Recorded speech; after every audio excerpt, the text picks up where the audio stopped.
Welcome back to New Leaf Podcast. I'm your host, JD Winters.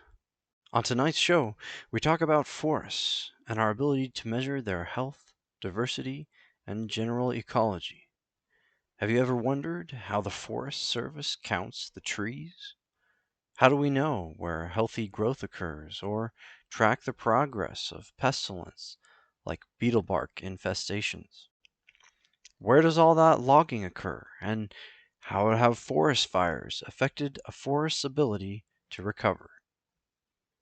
Greetings and welcome to New Leaf Podcast, where we talk about proactive and productive means of helping the environment around you. Tonight, we're focusing on research done by University of Idaho senior Jordan Williams, whose most recent challenge has been to master the interpretation of LiDAR data. LiDAR, or Laser Imaging Detection and Ranging, is a technology that's undergone years of improvement over recent decades. LiDAR is, at its core, a grid of lights ranging from high-powered laser diodes to harmless infrared emitters. These points of light are calibrated to exact distances apart from one another, and when the grid of lights falls on an object, or any surface with geometry, the different distances between each point allow the camera sensors and software computing to create what's generally called a point cloud. This point cloud can then be layered upon many other images from other angles, and eventually, when the images are layered upon one another, a 3D image can be generated and viewed on a computer. The detail of these images, or resolution, has improved substantially with the progress of piezoelectric crystal manufacturing, nanoscale photovoltaics, and of course, most recent leaps in computing power. All of this leaves us with extremely precise 3D images, which can then be analyzed to produce all sorts of measurements. But LiDAR doesn't stop just measuring the number of trees. Scanning and topography technology has come far enough to allow us to measure the height, the width, the health of entire forests. We can pinpoint large chunks of standing deadwood and label them as danger zones for wildfire spread. And the Forestry Service can then take this data and formulate plans of action in the events of a spreading blaze. As well, infestations like bark beetle or the Armillaria root rot and other infections that trees and other shrubs have endured as epidemics. And generally, the diseases can be tracked, even stopped, with the help of experts. But the effects go even further than the health and ecology of the forest themselves, that is. LiDAR can help track the forest's destruction. According to a 2021 piece by Niccolo Kant on Visual Capitalists, over the last 30 years, quote, the world lost a bit more than 4%, or 685,300 square miles of its forests, which equates to an area about half the size of India.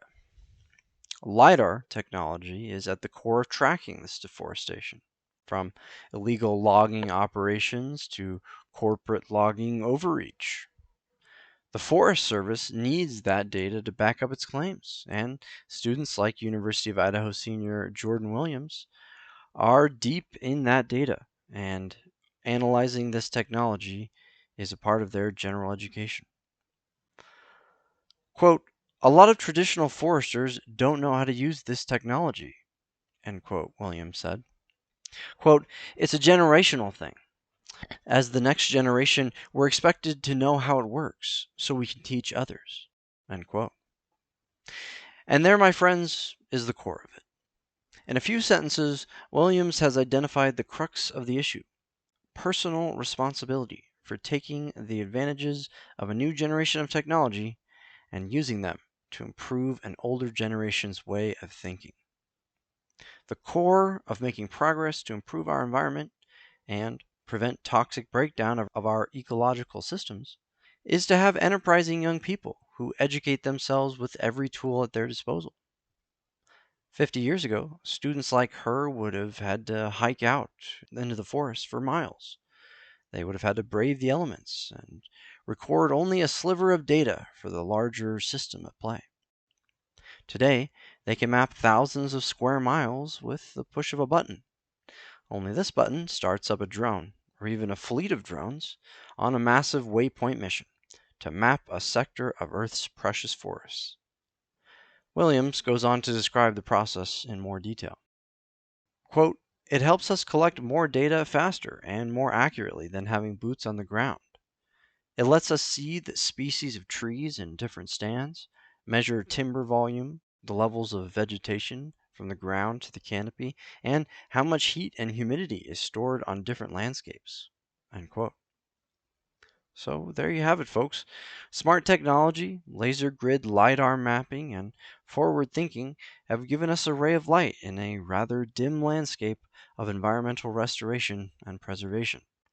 But I, for one, can say that I find it a little easier to get through the average news cycle of doom and gloom about the state of our planet, knowing that courageous souls like Williams are at the front lines trying to assess and measure that damage.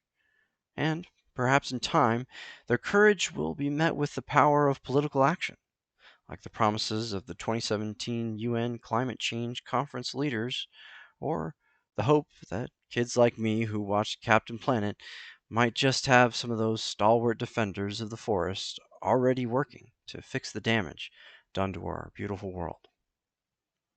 Well, that's all for tonight, folks. Tune in next time for another dive into the natural landscapes of planet Earth and how people like you and I can fight to protect it.